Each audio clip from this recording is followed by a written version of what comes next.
Halo para penggemar G-Profis, pada video kali ini saya akan menjelaskan mengenai perhitungan momen inersia plat persegi panjang. Jadi plat persegi panjang Anda bisa bayangkan misalkan plat baja yang tipis atau mungkin plat triplek, plat kayu dan sebagainya ya.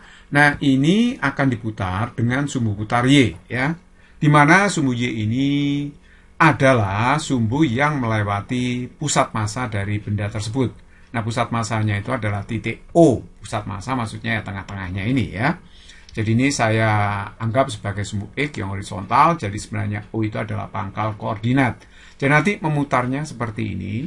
Bisa memutar searah putaran jarum jam, juga boleh berlawanan ya. Nah, panjang dari plat ini adalah A, sedangkan lebarnya adalah B. Nah, untuk mencari momen inersianya, gampang sekali. Kita ambil dulu cuplikan luasan dengan massa dm dan lebarnya adalah dx. Ya, cuplikan luasan ini sangat kecil sekali. Plat ini kan punya panjang A ya. Jadi kalau O itu pangkal koordinat, maka titik yang sebelah kiri ini mempunyai absis min setengah A. Sedangkan yang kanan ini akan mempunyai absis plus 0,5 A atau setengah A ya. Oke, sekarang perhatikan karena diputar dengan sumbu putar sumbu Y, maka nanti berputar seperti ini cuplikan massa dari dm tersebut ya. Oke, sekali lagi ini cuplikan massa kita anggap sebagai batang kurus ya, batang kurus. Nah, sekarang kita definisikan dulu yaitu rapat massa dua dimensi, yaitu massa dibagi dengan luas bendanya. Nah, kalau kita ambil cuplikannya berarti m jadi dm, A itu jadi dA. Jadi dm itu cuplikan massa dari luasan yang kita ambil tadi, sedangkan dA itu adalah cuplikan dari luasan ini. Kita bisa tulis seperti ini ya, dm itu adalah m per A dikalikan dengan dA. Nah, kalau sigma, ini sigma ya, sigma kecil, lupakan sudah. Nah, oke, sekarang perhatikan baik-baik, ini saya bisa tulis luas dari persegi panjang itu adalah panjang kali lebar, A kali B kan. Nah, sedangkan dA, luas dari cuplikan yang biru ini adalah B dikalikan dengan dx. Karena cuplikan ini kita tahu bahwa bentuknya adalah persegi panjang. Jadi luasnya ya panjang kali lebar, B kali dx gitu ya. Nah, B-nya ini bisa kita coret. Akhirnya kita dapat bentuk sederhana, dm-nya itu adalah M per A kali dx. Nah, kalau kita mencari berapa momen inersia dari cuplikan massa dm ini yang berputar dengan jari-jari X terhadap sumbu Y, ya gampang sekali rumusnya kan I sama dengan mr kuadrat ya. Nah, tetapi karena ini cuplikan massa berarti momen inersianya dI dengan sumbu putar Y ya. Nah, terus kemudian ini dm dikalikan I kuadrat karena kita mencari momen inersia dari cuplikan massa dm tersebut ya.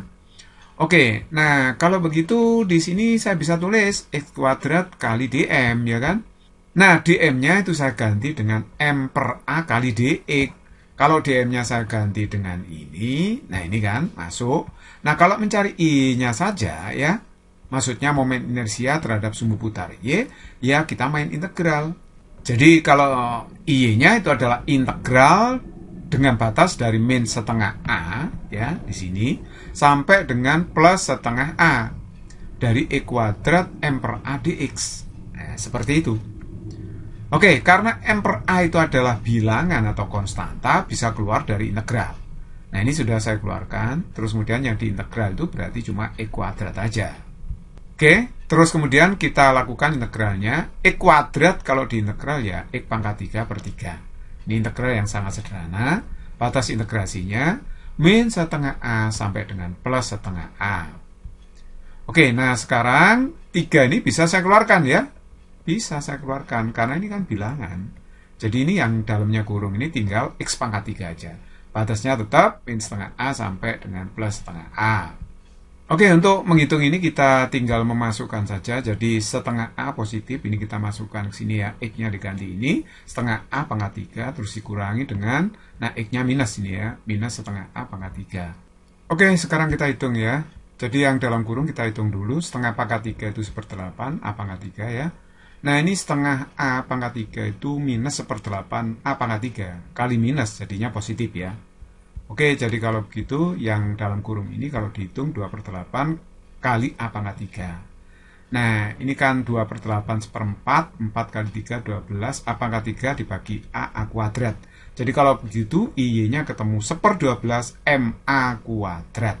Nah, kalau kita perhatikan di sini, ternyata momen inersia yang dihitung terhadap sumbu putar Y, itu ternyata yang berpengaruh adalah panjang dari plat ini. A-nya, bukan B-nya. Lebarnya tidak berpengaruh. Jadi kalau begitu, momen inersia terhadap sumbu Y hanya bergantung pada massa plat dan juga panjang dari platnya tersebut. Nah, oke, sekarang perhatikan baik-baik, Y-nya tadi sudah ketemu 1/12 MA kuadrat. Dengan cara yang sama, maka IX-nya kalau diputar ke sumbu X ya, dengan sumbu putar sumbu X ya, seperti ini gambarnya, maka nanti sama 1/12 MP kuadrat. Jadi menggunakan lengan B ini ya, B. Seperti itu. Oke, jadi sama caranya seperti tadi. Nah, sekarang permasalahannya bagaimana kalau plat ini diputar dengan sumbu putar melalui pusat masanya, tetapi sumbunya ini tegak lurus, ya, tegak lurus plat. Jadi sumbunya ini sumbu Z, tegak lurus plat, begitu ya. Jadi kalau diputar seperti ini, berapa momen inersianya? Yaitu sangat mudah. Saya sebut aja I terhadap sumbu Z atau IO ya.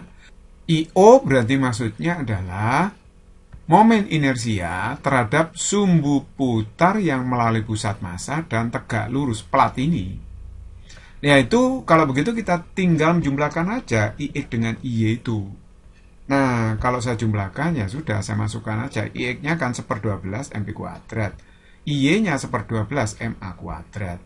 Akhirnya kita dapatkan ini. Jadi IU-nya adalah sama dengan 1/12 M dalam kurung A kuadrat plus B kuadrat. Jadi kalau terhadap sumbu Z yang melalui pusat massanya, itu ternyata momen inersia plat ini dipengaruhi oleh massa, panjang maupun lebarnya. Music is very easy and fun.